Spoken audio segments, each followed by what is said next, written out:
Well, I think we can move on from this to a slightly more. Actually, I guess there are still dead things involved, so there's a little bit of a connective tissue. Yeah. So, Bone Tomahawk. Yes. So yeah, this was my independent movie that I watched. Uh, it's when I saw it on I'd heard about it before, but I didn't know anything about it. And then I saw it on Netflix, and I read the description, and I thought, oh, it kind of reminded me of 13th Warrior, but it was being the Old West. So I decided to give it a watch, and ugh. uh, so uh, there are aspects of it I thought were really good, but overall it wasn't like not the best movie, or it's just wasn't. I didn't really enjoy it that much. Mhm. Um, so the basic plot of the movie is, and I'm gonna pull IMDb up on my phone so that I can get everything situating, so I know who everybody is. So the movie takes place in a town called uh, Blessed Hope, I think is the name of the town. Something Mhm. Hope. Um, Not really sure which state it's in. I want to say it's like probably like Arizona or maybe uh, maybe Colorado. Um, Looks like it's firmly in the desert just based on the cover there. yeah, it is. Yeah.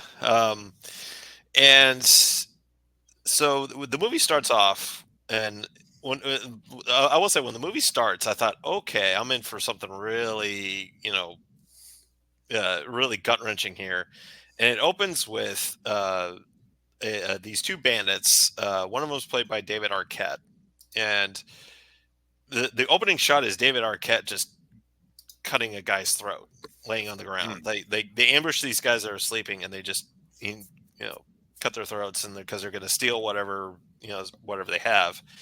And the other guy, I don't know who the actor's name was, but he's very well spoken, and they kind of have this like bantering back and forth, and so then they have to flee where they just were, and they end up in this burial ground, sacred burial ground, which looks like a Native American burial ground.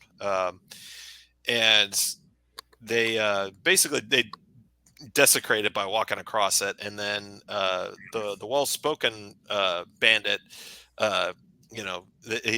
comes across a native who's just like covered in like sediment and stuff, and he just Mm. and so then David Arquette runs off, and that's when he runs off to the town, and he's of course he's in the saloon, and a lot of people are kind of like, oh, what's this guy's deal? So they get the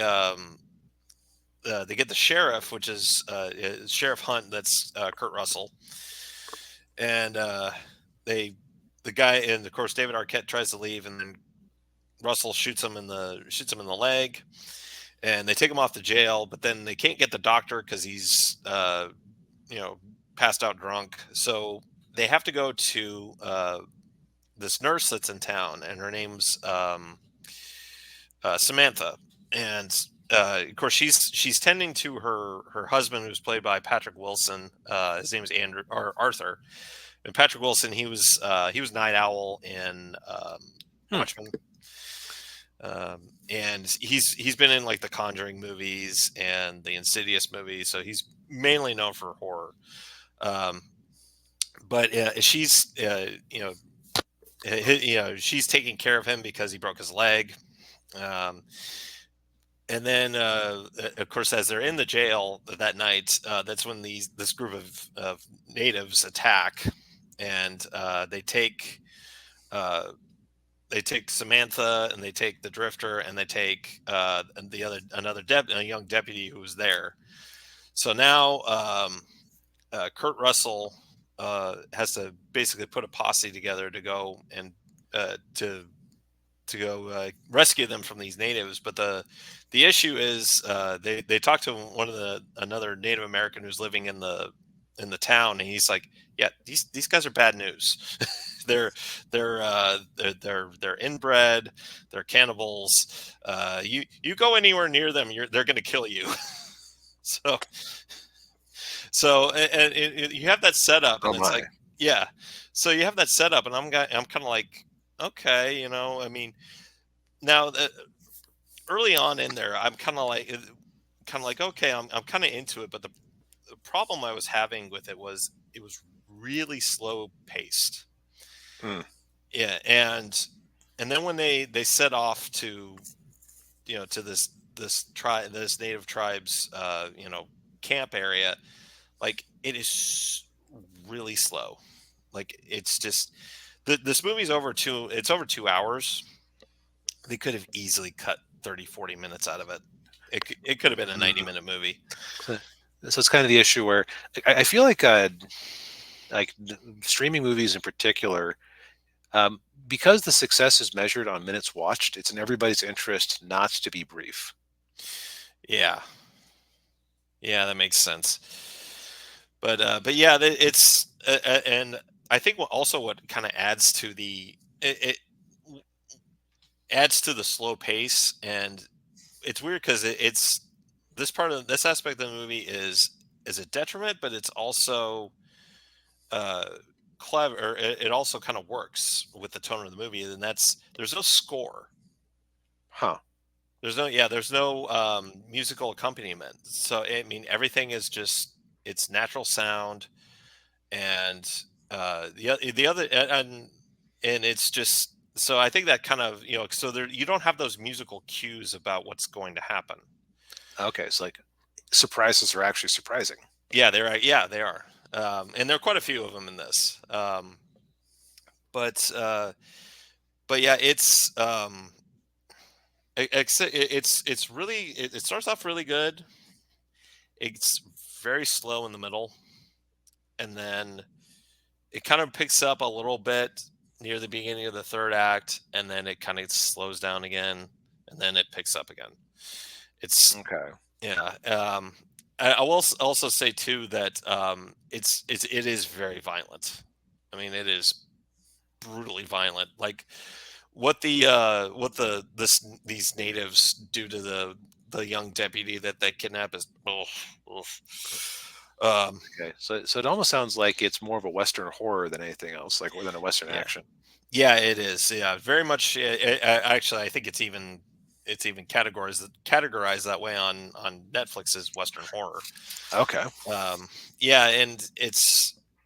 I mean, I think, like I said, the biggest problem I had with it was that it is just so, it's slow, and you know and then when the actions does start to happen, you really don't get a whole lot of time to breathe, because because in 1 minute they'll kind of be doing something, and then the next second a character gets shot with an arrow, or takes a hatchet to the hand, and it's very quick, which realistic for how it happens in real life, but of course, it's a movie, so it's got to be a little more, has to be a little bit more tension, but it's. So you're almost saying this movie is like the description of war as long periods of boredom broken up by brief moments of terror. Pretty much, yeah. That's a good way of describing it. Yeah. Um, I will say, if you're a fan of the Western genre, you might get something out of it, just because aesthetically it's really good. I mean, it looks like the Old West. I mean, they did a really good job recreating it. Um, it's natural lighting too, for the most Okay. part. Yeah, like, they don't. I mean, there's no, set lights or anything like that. So that part of it's really good, but it's just, I just couldn't get over how slow it was.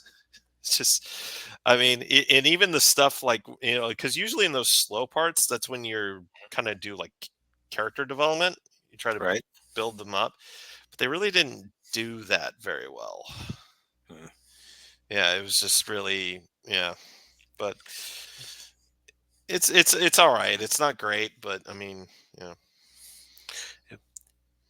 So I mean, just part of it is like you didn't end up having to buy a ticket for it, so you probably feel less cheated just because, well, I'm already paying for Netflix anyway.